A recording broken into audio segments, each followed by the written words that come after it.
بسم الله الرحمن الرحيم والتين والزيتون وطور سينين وهذا البلد الأمين لقد خلقنا الإنسان في أحسن تقويم ثم رددناه أسفل سافلين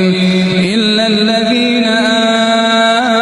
آمنوا وعملوا الصالحات فلهم أجر غير ممنون فما يكذبك بعد بالدين أليس الله بأحكم الحاكمين بسم الله الرحمن الرحيم اقرأ باسم ربك الذي خلق الإنسان من علق اقرأ وربك الأكرم الذي علم بالقلم علم الإنسان ما لم يعلم